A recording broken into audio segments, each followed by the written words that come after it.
प्यारे बच्चों नमस्कार। आज की ऑनलाइन क्लास में आपका स्वागत है। प्यारे बच्चों, आज हम कक्षा 6 विज्ञान विषय में अध्याय 8 शरीर में गति कार्य पुस्तिका के प्रश्नों को हल करेंगे। तो जो बच्चे चैनल पर नए हैं, जिन बच्चों ने अभी तक चैनल को सब्सक्राइब नहीं किया, सब्सक्राइब कर लें, लाइक कर दें, शेयर कर दें।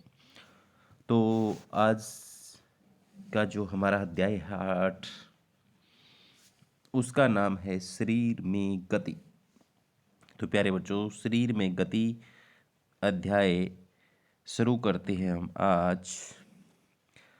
यदि हम चाहें तो अपने कान को पकड़कर मोड़ सकते हैं, यह किसका बना होता है? तो प्यारे बच्चों, जब आप काम नहीं करते हो तो आपके घर वाले मोड़ते होंगे। आसानी से मुड़ जाता है कि नहीं मुड़ जाता? बिल्कुल मुड़ जाता है।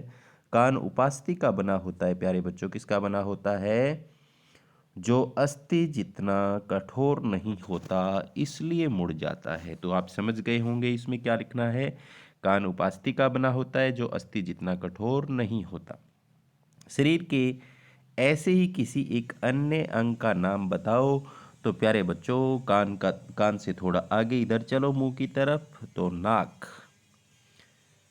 नाक जो है वो आसानी से आगे से मुड़ जाती है। तो ये भी किसकी बनी हुई है? उपास्थि की बनी हुई है। आगे, मछली के शरीर में ऐसी क्या विशेषताएं होती है कि वो जल में आसानी से तैर सकती है? तो प्यारे बच्चों, आपने अध्याय में पढ़ा होगा, मछली का शरीर धारा रेखीय होता है। मछली का शरीर चिकने सल्कों से ढका होता है। पूंछ के पंख भी मछली को तैरने में सहायता करते हैं। तो ये 3 बिंदु हम लिख सकते हैं। आगे चलते हैं। चित्र में दिखाए अनुसार गोताखोर जब समुंदर में गोता लगाते हैं तो एक विशेष प्रकार की पोशाक के साथ पैरों में विशेष प्रकार के जूते पहनते हैं। इन्हें क्या कहा जाता है? इन्हें क्यों पहनते हैं? तो प्यारे बच्चों, आप चित्र में देखो, आप देख सकते हो इस चित्र में विशेष प्रकार की जो पोशाक है, नीचे जूतों की जगह एक विशेष प्रकार का डिजाइन का जूता पहन रखा है। इसे क्या कहते हैं? तो गोताखोर पैरों में विशेष प्रकार के आरित्र पहनते हैं जो जिन्हें फ्लिपर कहते हैं।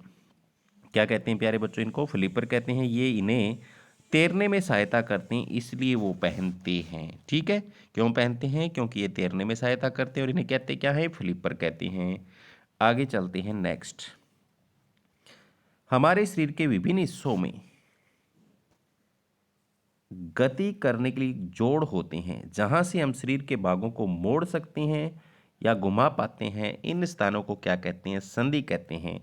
तो प्यारे बच्चों, आगे प्रश्न नंबर 4 है। नीचे कुछ संधियों के चित्र दिखाए गए, इन्हें ध्यान से देखो और तुम्हारे शरीर में ये संधियां जहां जहां पाई जाती है उनमें कै खे गए लिखो। तो प्यारे बच्चों, आपको कंदुक कलिका संधि के लिए कै लिखना है। तो पहली जो संधि है वो कंदुक कलिका संधि है। आप यहाँ चित्र में देख सकते हो, मैं यहाँ दिखा देता हूँ इसको। ये पहले वाली जो संधि है, ये वाली, ठीक है। ये कौन सी संधि है? कंदुक कलिका संधि। कहाँ कहाँ है ये आप देखो, कंधे के जोड़ में होती है। क्या लिखेंगे? कंधे के जोड़ में कौन सी संधि होती है? कंदुक कलिका संधि होती है। हाथ का जोड़, उसमें भी कौन सी संधि होगी? कंदुक कलिका संधि होगी, इसलिए यहाँ पर कै भरेंगे। आगे है दूसरी जो संधि है वो क्या है प्यारे बच्चों? दुराग्र संधि है। और तीसरी जो संधि है वो है हिंद संधि। तो आप देखो, घुटने में ये हिंद संधि पाई जाती है तो हमने गमला लिख दिया। टखने भी हिंद संधि पाई जाती है तो गमला लिख दिया। गर्दन और सिर को जोड़ने वाली जो संधि है वो पाई जाती है ये वाली, ठीक है। तो देखो, ख लिख दिया। और कोनी में पाई जाती है प्यारे बच्चों हिंद संधि, तो हिंद संधि हमने लिख दिया, ठीक है। तो आगे चलते हैं नेक्स्ट। यदि हमारे शरीर में हड्डियां नहीं होती तो क्या होता? प्यारे बच्चों, आपको पता है यदि हमारे शरीर में हड्डियां नहीं होती तो हमारा शरीर गति नहीं कर सकता। आप कल्पना करो, अगर आपका पूरा शरीर एक ही हड्डी से बना होता है तो क्या आप अपने शरीर को कहीं से मोड़ सकते? क्या आप चल सकते? बिल्कुल नहीं। तुम्हारे हाथ की कौन सी हड्डी केवल एक ही दिशा में गति करती है? तो कोने का जोड़ जो है वो एक ही दिशा में गति करता है। तुम्हारे हाथ की ऐसी हड्डी का नाम बताओ जिसको तुम सभी दिशाओं में घुमा सकते हो। तो प्यारे बच्चे, कंधे का जो जोड़ है जहाँ पर कंदुकली संधि पाई जाती है उसको हम सभी दिशाओं में मोड़ सकते हैं, घुमा सकते हैं। तुम्हारे शरीर में ऐसी कौन सी हड्डियां होती हैं जिनमें कोई गति नहीं होती? तो ऊपरी जबड़ा जो होता है प्यारे बच्चों, आपका कौन सा? ऊपरी जबड़ा। ऊपरी जबड़ा, इसमें अचल संधि होती है। अचल संधि होती, कौन सी संधि होती है? अचल, जिसको हम मोड़ नहीं सकते, गति नहीं करा सकते। आगे है, ये हड्डी राजा है। आप चित्र में देख रहे हो, आपके साइंस रूम में, लैब में भी होगा। तुम अपने शरीर की हड्डियों के जोड़ों के नाम पहचानने में इनकी मदद करो। तो प्यारे बच्चों, यहाँ आप सिर में देखो कौन सी संधि पाई जाती है? अचल संधि पाई जाती है यहाँ पर ऊपरी जबड़े में।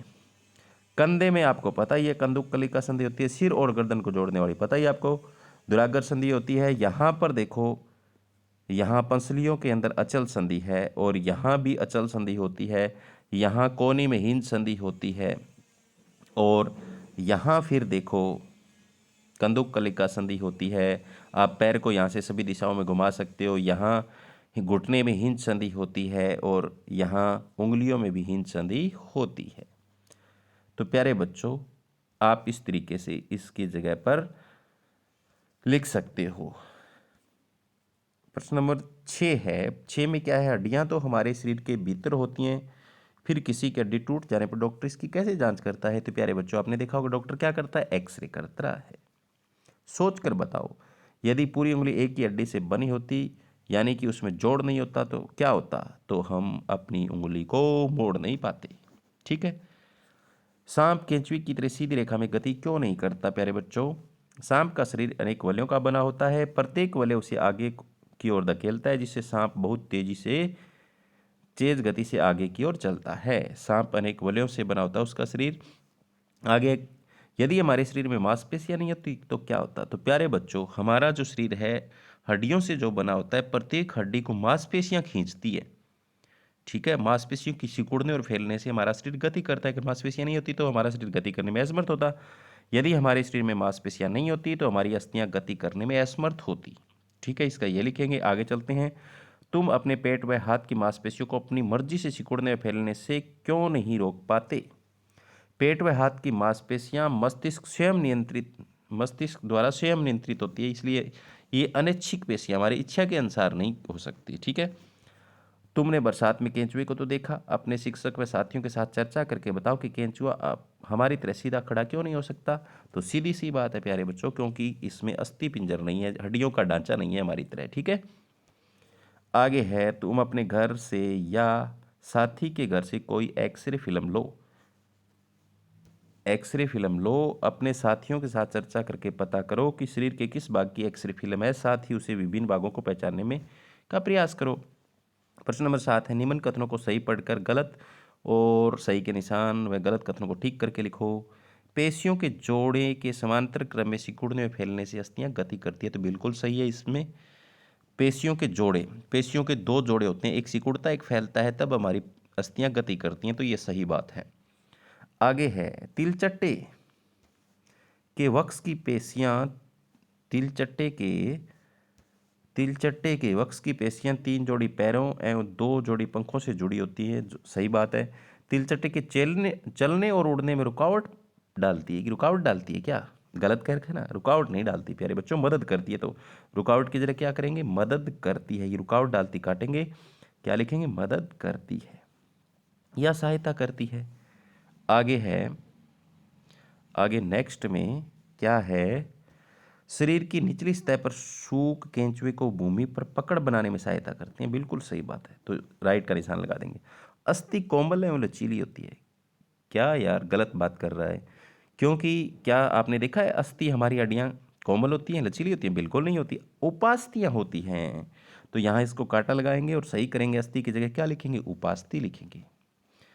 आगे है, उचित मिलान करो। तो इसके शरीर में छोटे छोटे सूख बाल जैसी आकृति होती है। तो प्यारे बच्चों, ये होती है केंचुए के अंदर। किसमें होती है? केंचुए में। तो केंचुए से मिलान कर देंगे। इसका शरीर पूंछ एवं मध्य की अपेक्षा पतला एवं नुकीला होता है। ये मछली का होता है। इसके शरीर में अनेक वलय होते हैं, प्रत्येक वलय से आगे की ओर धकेलता है। तो अभी हमने पढ़ा है सांप। इसका शरीर कठोर बाह्य कंकाल द्वारा ढका होता है। बाह्य कंकाल विभिन्न इकाइयों की परस्पर संधियों द्वारा बनता है, जिसके कारण गति संभव होती है। तो ये होता है प्यारे बच्चों कॉकरोच में, इसके नीचे है, देख लेना। इनकी अस्थियों में वायु प्रकोष्ठ होते हैं, जिसके कारण इनकी अस्थियां हल्की एवं मजबूत होती हैं। तो किसकी होती है? पक्षियों की। तो प्यारे बच्चों इस तरीके से आपको सही मिलान कर लेना है। मैं इसको हटा के दिखा देता हूँ, आप देख लो इसको एक बार से। तो आप ऐसा कर लोगे ना? बिल्कुल कर लोगे, मुझे पूर्ण विश्वास है। तो प्यारे बच्चों आज हमने जो पढ़ा वो आपको समझ में आया होगा। धन्यवाद।